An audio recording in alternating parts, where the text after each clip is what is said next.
मेरे मन में लगाया और उसके बारे में मैं थोड़ा बहुत आज जानकारी देने के लिए चाहता हूं। थोड़ा कान खोल के ध्यान से सुनिएगा। आप और हम पूछेंगे, भैया कल भी एक बहन मुझसे पूछ रही थी जो मराठी से आई हुई, और कल अन्य लोगों से भी मेरी मुलाकात हुई जो तमिलनाडु से आए थे। उनका एक प्रश्न रहा, आप इतना साल प्रभु के साथ चलना शुरू किए हैं, आपकी प्रार्थना का जीवन, आप प्रभु के अंदर धून रखने की बातों को कायम रखने का क्या कारण है? कैसा आप परमेश्वर से दर्शन पाते हैं? इस प्रकार अनेक प्रश्नों को मेरे आत्मिक जीवन से प्राप्त करने के लिए उन्होंने मुझसे पूछा। मैं उनको एक ही बात में जवाब दे सकता हूं जिसको मैं आपको सिखाने के लिए चाहता हूं। प्रभु आपसे बातचीत करने पाए। प्यारों, थोड़ा ध्यान से सुनिएगा।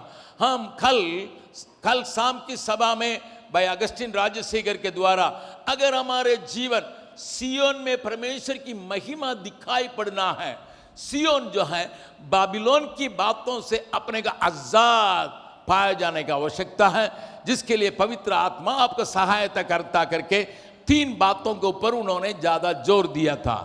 मूर्तियों से और घमंड से हमें छुटकारा की आवश्यकता करके, और साथ ही साथ और जो भूत प्रीत और ये दुष्ट आत्मा की क्रियाओं से हमें आजाद होने की आवश्यकता करके उन्होंने बताया। फिर भाई विंसेंट आके हमारे बीच में ये आत्माएं, गलत आत्माएं कैसा कार्य कर रहा है करके 5 बातों का आपके सामने रख के हम लोगों ने प्रार्थना किया। उसके बाद भाई राकेश ने परमेश्वर के नाम के चलते दुख उठाने की बातों के लिए हमें प्रार्थना में अगुवाई किए। परमेश्वर के नाम की स्तुति महिमा होवे। इन सारे वातावरण के बीच में आजादी के साथ आगे बढ़ने के लिए हमारे लिए एक रहस्य की बातों को मैं आपके सामने रखने के लिए चाहता हूं, क्योंकि हम प्रार्थना के बारे में सीखने के लिए आए हैं। जब प्रार्थना के बारे में सीखने के लिए आए हैं, प्रार्थना में एक बहुमूल्य बात को बाइबल बतलाती है। पहले मेरे साथ खोलिएगा योदा की पत्री, प्रकाशित वाक्य से आगे पीछे आगे जाइएगा। एक ही अध्याय का एक किताब है, आखिरी किताब से आगे पीछे थोड़ा चलिएगा। वहां पर एक बात को बाइबल बतलाती है। ये यहूदा जो है प्रभु यीशु मसीह का एक भाई, लेकिन अपने को यीशु मसीह का भाई करके वो लोगों के सामने पेश नहीं करता है। मरियम जरूर यीशु मसीह को जन्माई है, उसके बाद मरियम के द्वारा अन्य बच्चे भी पैदा हुए करके बाइबल बतलाती है। भले रोमन कैथोलिक लोग इस पर विश्वास नहीं करते हैं, लेकिन बाइबल में साफ बतलाती है यीशु के बाद उसके भाई लोग और बहन लोग पाए जाते थे करके हम बाइबल में पढ़ते हैं। कुछ लोग ये कहते हैं यूसुफ पहले एक शादी किया था उसके बच्चे हैं करके कहते हैं, इसलिए रोमन कैथोलिक लोग मरियम कुंवारी आखिरी तक रह गई करके आज तक मानते हैं। लेकिन बाइबल के अंतर्गत में हम इस बात को नहीं देखते हैं, उसके बारे में ज़्यादा प्रकाश डालने की आवश्यकता नहीं। अब उस भाइयों में से एक जन यहाँ पर लिखते हैं, पहला अध्याय, एक ही अध्याय है, उसका पहला पद को पढ़िएगा। पहला पद को हम देखेंगे, यूदा की पत्री उसका एक ही अध्याय है, उसका पहला पद को देखिएगा। वो किस प्रकार अपने के पेश करता है। यहूदा की ओर से जो यीशु मसीह का दास और याकूब का भाई, उन बुलाए हुए के नाम जो परमेश्वर पिता में प्रिय और यीशु मसीह के लिए सुरक्षित है। प्रभु के नाम की स्तुति। यहां पर कहीं भी नहीं लिखा मैं यीशु के साथ जन्मा हूं, नहीं लिखा। उस प्रभु यीशु मसीह का मैं दास हूं।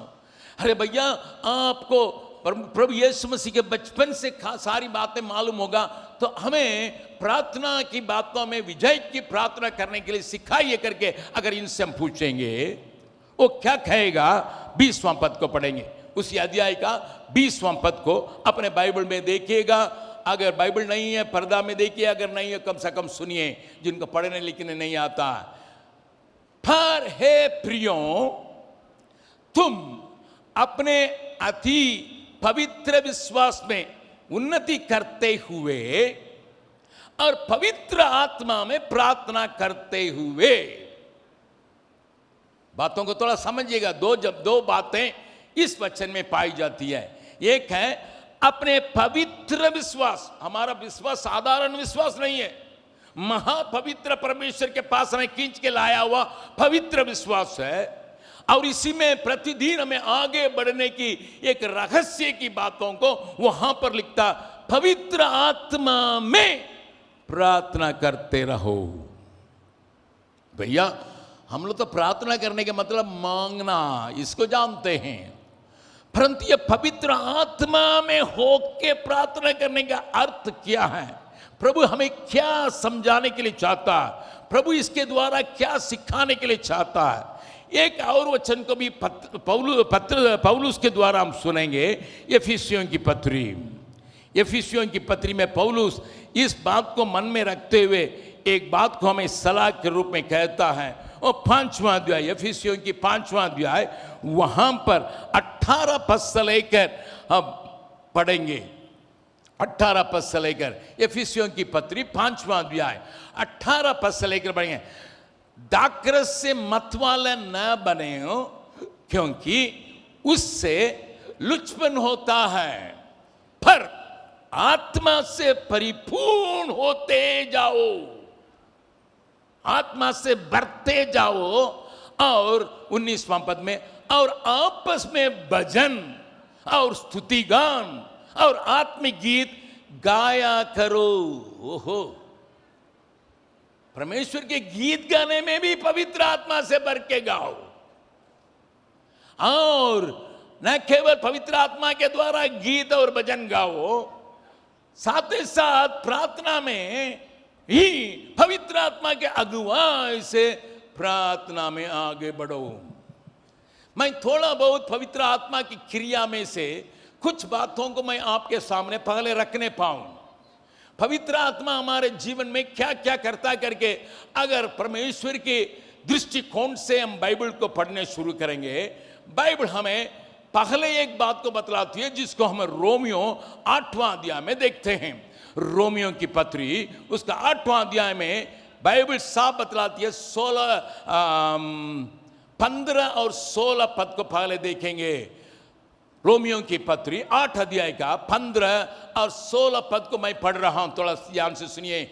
क्योंकि तुमको दासत्व की आत्मा नहीं मिली कि फिर भयभीत हो, परंतु लेपालकपन की आत्मा मिली है, जिससे हम हे अब्बा, हे पिता कहकर पुकारते हैं। कल मैंने कहा था हमारे लिए एक बहुत बड़ा सौभाग्य है, वो ये है हम प्रार्थना करने के लिए प्रभु के पास आने समय जैसा एक बच्चा, जैसा एक बेटी, जैसा एक बेटा अपने बाप के पास आता है, उसी ढंग से आते हैं। इसको सिखाने वाला का काम पवित्र आत्मा करता। ताली बजा के परमेश्वर को धन्यवाद करें। हम भीख मांगने के लिए प्रभु के पास नहीं आते हैं, प्रभु के बच्चे होने के चलते जो हमारे लिए हक दिया गया है उसको हम अपनाने के लिए हम पवित्र आत्मा में एक आत्मा को हमारे अंदर रखा, जिसके चलते अब्बा, पिता करके हम पुकार सकते हैं। इस बात को हम इस्तेमाल करते हैं और जानते भी हैं, लेकिन पवित्र आत्मा हमें और भी कामों में हमें आगे ले जाता है। कल भाई अगस्टिन राजशेखर ने हमारे अंदर के स्वभाव में परिवर्तन की बातों को जब कहा, नम्रता की बातें, और उसके लिए उन्होंने एक उदाहरण भी बतलाया। बस में यात्रा करने समय किसी ने पान पराग के खा के थूक दिया, उनके पूरा शर्ट में वो आके पड़ा, और उसका स्वभाव आता है गुस्सा करने के लिए, लड़ाई करने के लिए भीतर से। जरूर अगर कोई देखेगा जरूर उस आदमी के ऊपर गुस्सा करना न्याय है, सही है कहेगा, लेकिन उन्होंने एक बात को कहा, मेरे अंदर का पवित्र आत्मा कहता नहीं है, ये सही नहीं है, तुम्हारे इस वक्त में गुस्सा करना नहीं है। जरूर वो आदमी ने मूर्खता के चलते, गुस्सा में नहीं परंतु मूर्खता के चलते थूक दिया और वो तुम्हारे ऊपर पड़ा, वो तुम्हारे ऊपर थूका नहीं, बाहरे थूका था, वो जो है वहां पर तुम्हारे ऊपर पड़ गया, इसलिए गुस्सा करने के लिए तुम्हें याद नहीं है। पवित्र आत्मा से वे उस बात के, उस गुस्सा के ऊपर वो जय पाए करके उन्होंने कल कहा था। ध्यान से सुनिएगा, जरूर हमें गुस्सा करने के लिए मौका है और उसके पीछे कारण भी सही है, परंतु हमारे अंदर का आत्मा ये शरीर के चलते उठने वाले उस गुस्सा को खत्म करने के लिए पवित्र आत्मा मदद करता करके उन्होंने एक उदाहरण को बतलाया, आपको याद होगा। बाइबल क्या बतलाती है, उसी 8वां अध्याय रोमियो के 13वां पद को पढ़िएगा, उसी 8वां अध्याय का 13वां पद को पढ़िएगा, वहां पर यो लिखा है क्योंकि यदि तुम शरीर के अनुसार दिन काटोगे तो मरोगे। यदि आत्मा से, ध्यान से सुनिए, आत्मा से, पवित्र आत्मा से देह की क्रियाओं को मारोगे तो जीवित रहोगे। हालेलुया। पवित्र आत्मा हमारे अंदर वास करने के चलते, हमारे अंदर इस शरीर की कामों के चलते, ये शरीर के अनुसार हम जीवन बिता रहे हैं, क्योंकि ये शरीर सड़ा हुआ एक मिट्टी से बना हुआ है, इसलिए ये शरीर का स्वभाव है गुस्सा करने का, परंतु उसको खत्म करने के लिए पवित्र आत्मा आपको सलाह देता है और ताकत भी देता है। बगल वाला का हाथ पकड़ के बोलिए, जब कभी, अच्छा से हिला के बोलिएगा, जब कभी आपका शरीर चाहता है परमेश्वर के विरोध में, लोगों के विरोध में, परिवार के विरोध में कार्य करने के लिए न्याय के साथ कुछ आता है, उसको भी करना नहीं, क्योंकि परमेश्वर का आत्मा आप में रहता है। उस आत्मा के ताकत से उसको मारो, तभी आप और हम विजयी के जीवन बिता सकते हैं। भाई बहन, इस बात को भूलिए नहीं। ये तो पवित्र आत्मा का एक महान क्रिया है जो हमें पवित्रता से पवित्रता और प्रभु के रूप में बदलने के लिए कार्य करता है, क्योंकि बाइबल बतलाती है, पढ़िएगा 2 कुरिन्थियों उसका 3रा अध्याय, 2 कुरिन्थियों 3रा अध्याय उसका 17 और 18 पद को भी हम जानते हैं क्यों इस काम को पवित्र आत्मा करता है। थोड़ा सा ध्यान से देखिएगा, 2 कुरिन्थियों 3रा अध्याय का 17 और 18 पद। प्रभु तो आत्मा है, प्रभु तो आत्मा है, और जहाँ कहीं प्रभु का आत्मा जहाँ कहीं प्रभु का आत्मा है वहाँ स्वतंत्रता है, वहाँ आजादी है, स्वतंत्रता है। परंतु जब हम सबके उघाड़े चेहरे से प्रभु का प्रताप इस प्रकार प्रकट होता है, जिस प्रकार दर्पण में तो प्रभु के द्वारा जो आत्मा है हम उसी तेजस्वी रूप में अंश करके बदलते जाते हैं। प्रभु का आत्मा हमारे अंदर आजादी के लिए दिया गया करके रोमियो में हमने पढ़ा। हमें दासत्व के लिए आत्मा नहीं दिया गया है, दासत्व के आत्मा में मिला भी नहीं है, उससे भाई के साथ रहने के लिए, परंतु आजादी के साथ रहने के लिए पवित्र आत्मा दिया गया। लेकिन उस आजादी का कारण क्या है? हमारे ये शरीर का स्वभाव, सारे मानव का जो स्वभाव, पुराने आदम का स्वभाव, पुराने आदमी का स्वभाव जिसको हम बपतिस्मा के द्वारा गाड़ दिए, वो कभी कभी जाग उठता है और जाग उठने के अलावा एक और काम करता है, हमें बर्बाद करके हमारा पवित्र जीवन को बर्बाद करता है, हमें अंश अंश परिवर्तन होने में हरा देता है। हमारे लिए आज और लगातार इस जीवन में याद रखना है, मैं अंश अंश करके प्रभु यीशु मसीह के समानता में बदलते जाने के लिए ही पवित्र आत्मा मुझे दिया गया है। पवित्र आत्मा केवल पवित्र लोगों के लिए नहीं, हालेलुया, परंतु हमें किसके रूप में आने के लिए पवित्र आत्मा दिया गया है? प्रभु यीशु मसीह के स्वभाव, यीशु मसीह के स्वभाव में अंश अंश होते, कल से आज से परसों, इस प्रकार हम बढ़ते जाके आखिर में यीशु के जैसा होने के लिए प्रभु हमें बुलाया है। पवित्रता में आगे बढ़ने के लिए दिया गया है। पवित्र जीवन में, हमारे विचारों में, हमारी क्रियाओं में, हमारा बोली में, हमारा बर्ताव में पवित्रता में बढ़ने के लिए पवित्र आत्मा हमारे अंदर उठने वाली भावनाओं को, जो शारीरिक भावनाएं हैं, उसको काट कूट करके खत्म करने के लिए दिया गया है। ठीक, उसको कैसा हम पहचानेंगे भैया, कैसा हम उसको काम में लाएंगे, इस बात को मैं आपको बतलाऊं। इसलिए भैया ने कहा था कल, उनके सामने एक तस्वीर चलाई, यीशु ने उनसे पूछा पवित्र आत्मा के द्वारा, मेरे ऊपर भी लोग थूके थे, मैंने क्या किया करके उनको याद दिलाया। मेरे ऊपर भी लोग थूके थे, मजबूती के साथ थूके थे मुंह पर, लेकिन वो तो अनजाने में थूका है। ये तो सारी मांग रहा है, वे लोग तो सारी भी नहीं मांगे हैं, माफ कीजिए करके नहीं मांगे हैं, तो भी मैं सह लिया तुम्हारी बात को मन में रखते हुए। इसलिए आप इस बात को मन में रखेंगे, अपनी जन्म का स्वभाव कई बातें खत्म हो सकता है। दिन ब दिन आपके अंदर प्रभु को लोग देखने लगेंगे, जो लोगों को आकर्षित कर सकता है। ठीक, इसको काम में लाने के लिए परमेश्वर के आत्मा से भरे हुए प्रार्थना, परमेश्वर से आत्मा से भरे हुए गीतों को कैसा गाएंगे करके आपके सामने एक प्रश्न आता होगा। मैं 3 बातों का आपको जल्दी जल्दी आज सुनाने के लिए चाहूंगा, अगर नहीं हो कल सवेरे मैं सुनाऊंगा।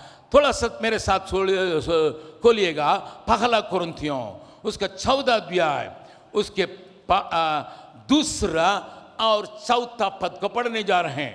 पहला कुरिन्थियों उसका 14 अध्याय का 2 बात को पढ़िएगा। फिर वह, क्योंकि जो अन्य भाषा में बातें करता है, ध्यान से सुनिए भैया, ये क्या है?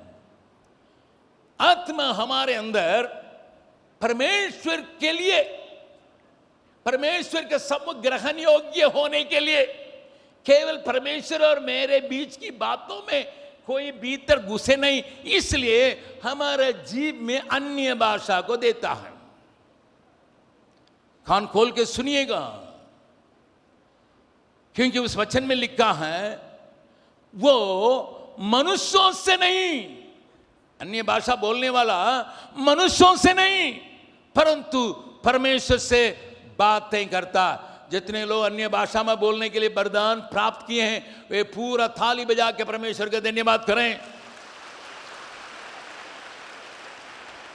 मुझे परमेश्वर के दी हुई, मैं अपने मन से बनाई हुई बातों में नहीं, या किसी की रटी हुई बातों को अपना के नहीं, परमेश्वर, क्योंकि दुनिया में लगभग बोलचाली में 5000 बोली से ज्यादा है। किसी भाषा को शायद मैं नहीं जानता हूंगा, परंतु उस भाषा को मेरे मुंह में डाल के और आपके साथ मेरे साथ वो बातचीत करने के लिए वो हमें अन्य भाषा को दिया है। इसलिए आत्मा से भर के हम प्रार्थना करने की आवश्यकता है।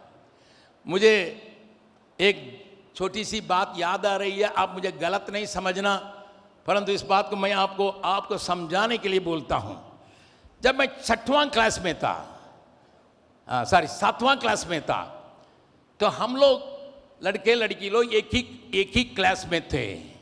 हम लोग कुछ छोटे लोग थे, छोटे लोगों को छाट के लड़कियों के साथ बैठाता था, बाकी लोग सब लड़कों के साथ, लेकिन हम लोग छोटे छोटे थे और मैं बहुत नाटा भी था उस समय, पतला भी था, इसलिए हम लोगों को एक झुंड करके लड़कियों के साथ बैठा गया। 7वां क्लास में पढ़ने के समय मेरा एक बेस्ट फ्रेंड में से एक दोस्त में से एक दिन उसने कहा इस कागज को उस लड़की को दे दो। मैं बोला ना था उस समय, इतना चतुर नहीं था। अरे ठीक है, कोई माँ की मदद मांग रहा है, मैं दे दूं। उसने उसमें लिफाफा वगैरह में नहीं डाल के दिया, एक ऐसा मोड़ ताड़ के दिया, इसको उस लड़की को दे देना। और मेरा पॉकेट से निकलते निकलते वो गिर गया, उसमें कुछ भी नहीं था, खुल गया, हवा से वो खुल गया। मैं देख रहा हूँ न तो आगे कुछ लिखा है या पीछे कुछ लिखा है, ये कागज को उस लड़की को देने के लिए क्या कह रहा। मैंने सोचा ठीक है कुछ भी हो, मैं उस बहन से बोला बहन ये वो लड़का दिया है करके मैं दे दिया।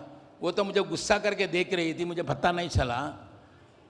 मैं समझा था इसमें तो कुछ है ही नहीं, ये हमारे ऊपर गुस्सा क्या करती है। मुझे मालूम भी नहीं था वो क्यों दे रही है, दे रहा है, और मुझे क्यों इस्तेमाल कर रहा। वो तो सीधा दे सकता था, सादा कागज से सीधा दे सकता था, क्यों मुझे इस्तेमाल करता। मुझे तो उतना अक्ल नहीं रहा उस समय। मैंने सोचा दोस्त के लिए मदद करेंगे। उसने कहा मुझे जल्दी जाना है, वो थोड़ा देर में आएगी, उसको दे देना। मैं तो नीचे गिरने के चलते वो खुल गया। मैं देख रहा हूँ इधर भी कुछ नहीं लिखा, इधर भी कुछ नहीं लिखा। लेकिन वो गुस्सा करके वो लड़की जो है उसको देखी, लेकिन मेरे पास लौटा ही नहीं, वो अपने जेब में रख दी और वो चलते बनी। मैंने इस बेवकूफ से पूछा अरे तुम ये कागज दिए हो, वो तो नीचे गिर गया था, हवा में खुल गया। मैं देखा ना तो भीतर कुछ है बाहर कुछ है, तुमको तो मालूम नहीं ना है। तो बहुत चालाक था, तुमको तो मालूम नहीं ना उसमें मैंने क्या लिखा हूं। तो मैं उसको छोड़ा नहीं। मैंने कहा अगले बार कागज दोगे तुमको फाड़ देंगे।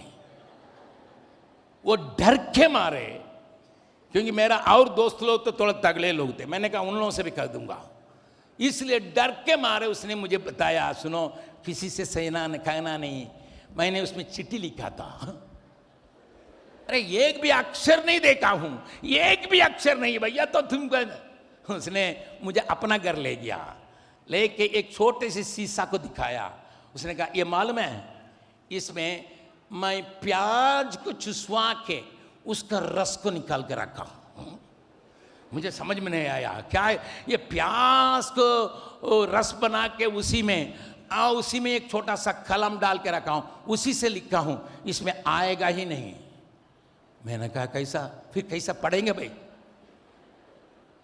घर में जाके जवान लड़की लोग कोशिश ना करें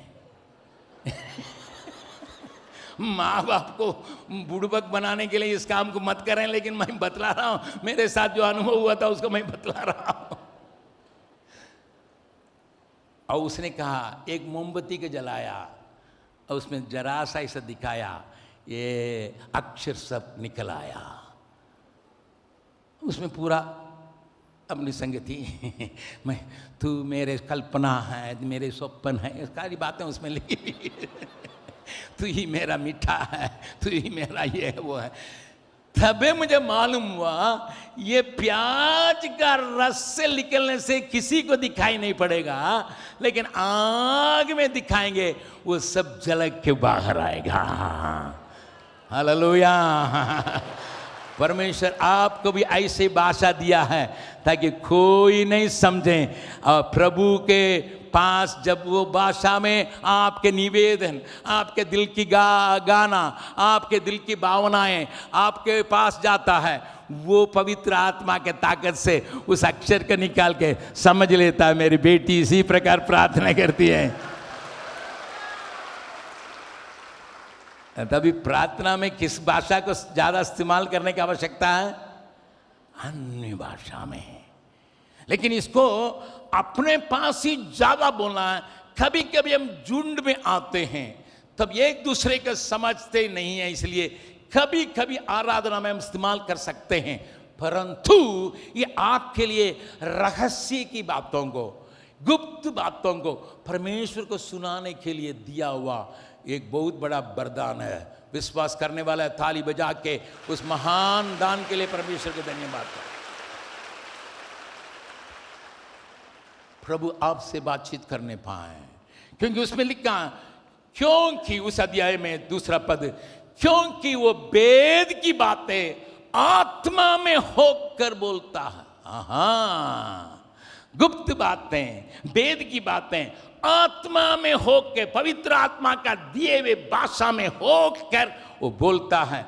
और चौथा पद को भी देखेंगे उसी अध्याय में, जो अन्य भाषा में बातें करता है, वो अपने ही उन्नति करता है। बस ध्यान से सुनिए, मेरे आत्मिक उन्नति के लिए परमेश्वर का दिया हुआ एक दान है। मेरे आत्मिक उन्नति के लिए प्रतिदिन मुझे उन्नति करना है, प्रतिदिन उसके रूप में बदलना है, प्रतिदिन उसके समानता में बदलना है, प्रतिदिन उसके लिए काम आना है, प्रतिदिन सामर्थ्य बढ़ना है, प्रतिदिन पाप के ऊपर विजय प्राप्त करना है, प्रतिदिन मेरे विरोध में उठने वाली बातों के ऊपर जय पाना है। तो मेरे आत्मिक उन्नति के लिए, अन्य भाषा में बोलने के लिए ताकत को प्रभु में मैं पाया हूं। इसलिए मैं प्रार्थना में मैं परमेश्वर का पाल स्तुति करता हूं, आत्मा में होके, फिर धीरे धीरे करके परमेश्वर के दिए हुए भाषा में मैं प्रार्थना करना शुरू करता हूं, जो मेरे जीवन के उन्नति के लिए।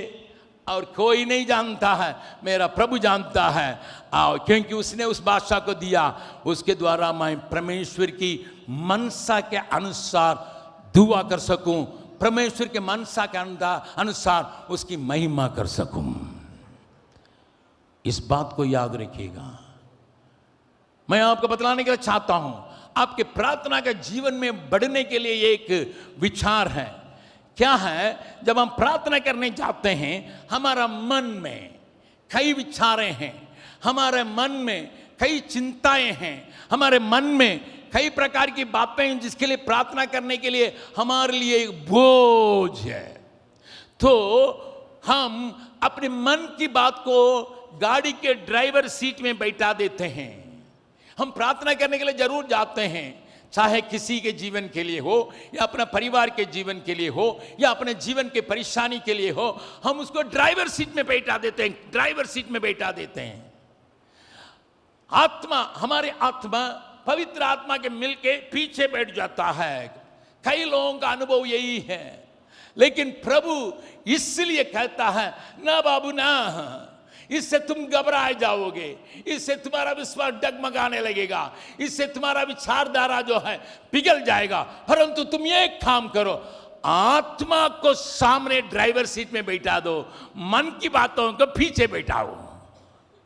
बगल वाला का चेहरा देख के पूछेगा, आप पवित्र आत्मा को ड्राइवर सीट में बैठाते हैं या आप उनको पीछे बैठा देते हैं?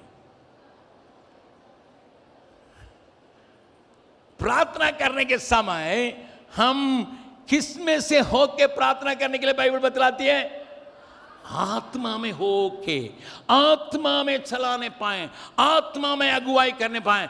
एक गीत गाते हैं, अकेले प्रार्थना करने समय एक गीत गा के परमेश्वर की निकटता का महसूस करते हैं, तो आप अपने मन के विचार को वहां रखिएगा। मन की चिंता, प्रभु आज ये चाहिए, वो चाहिए, उससे मिलना, इससे मिलना, ये काम कीजिए, ये चिंताओं से भरी हुई प्रार्थना को आप प्रभु के लिए दे सकते हैं।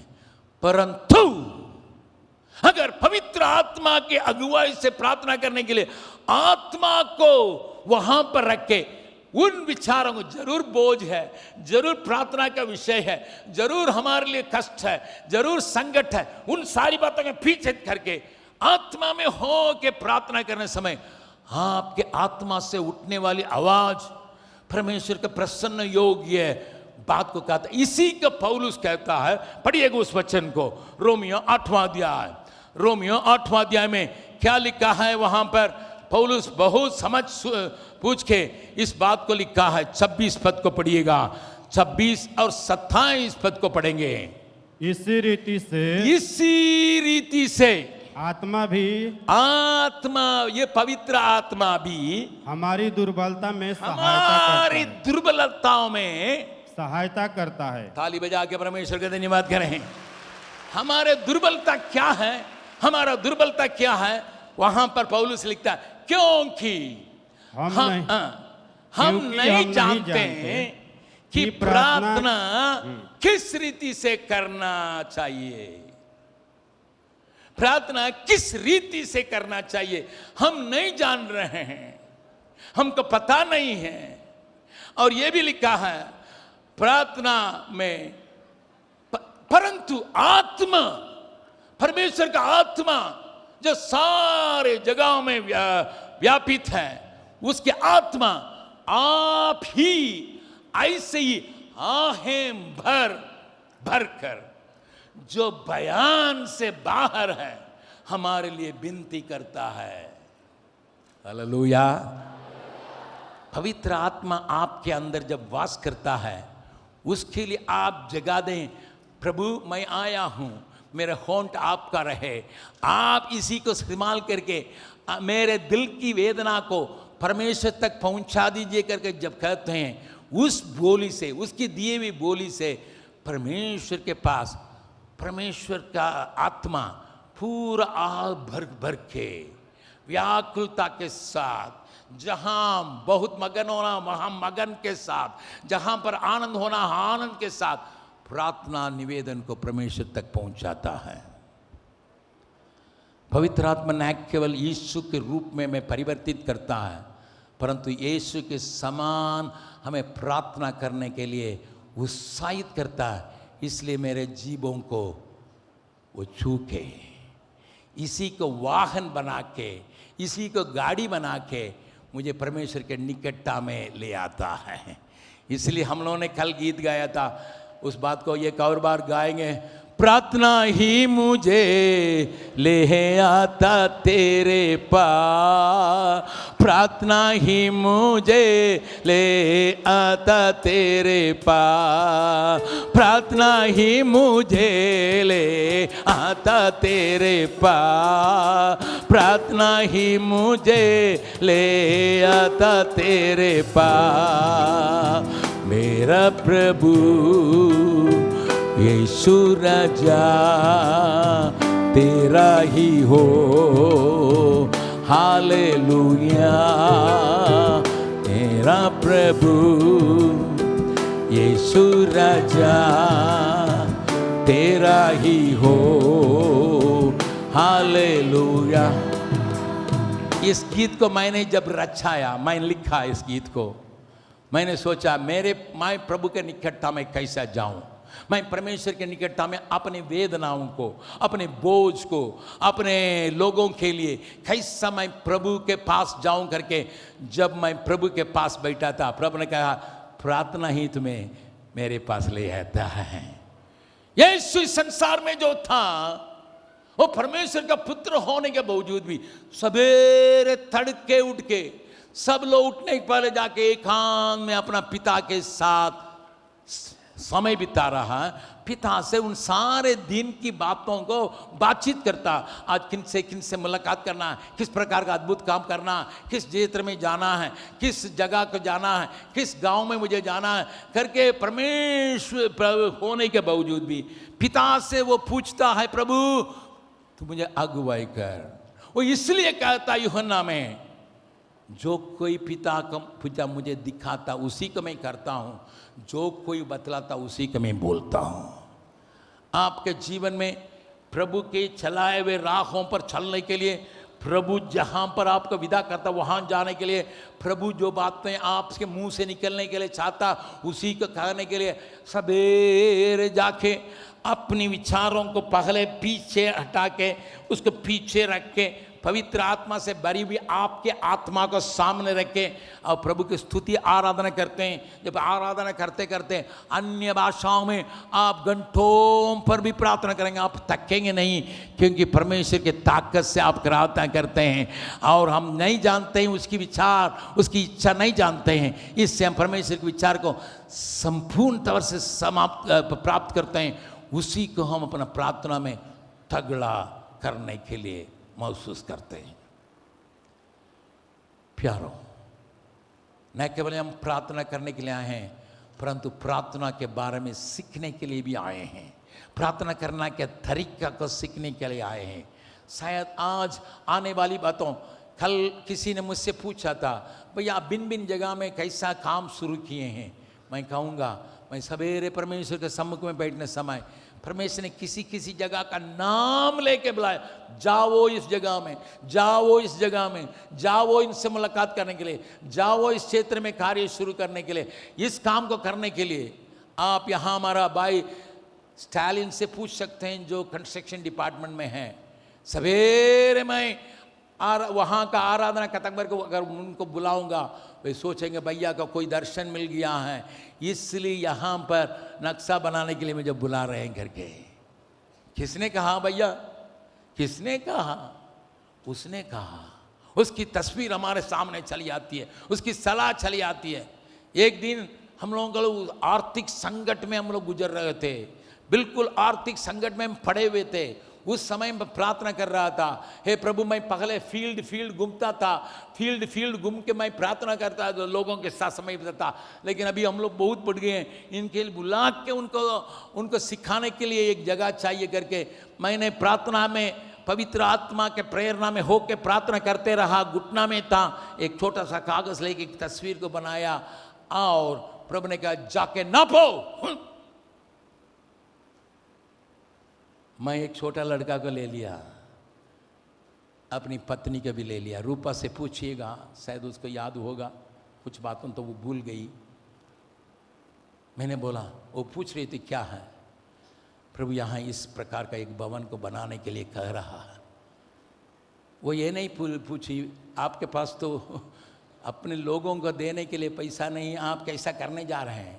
उसको मालूम था अगर ये आदमी पागल आदमी कहता है कहीं देखा है, स्वर्ग के दर्शन को देखा है। और मैं वहाँ पर एक लड़का के द्वारा बात, एक पेड़ काटे बिना उस बिल्डिंग ऐसे ही बैठा हुआ था। मैं आनंदित होके अपना कमरा में लौट आया, एक बहुत बड़ा तस्वीर बना के टांग के रखा।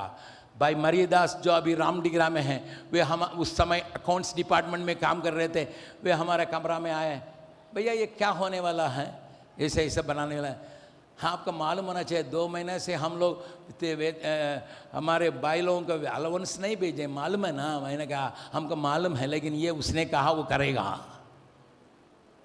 परमेश्वर ने जितना दरकार था उतना ही एक ही आदमी के द्वारा उसको पूरा किया, ताली बजा के। अगर वो कहेगा वो करेगा, अगर वो कहता दिखाता उसको पूरा करने के लिए वो ताकत रखता है। मेरा समय आज के लिए खत्म हुआ, हम खड़े हो जाएंगे।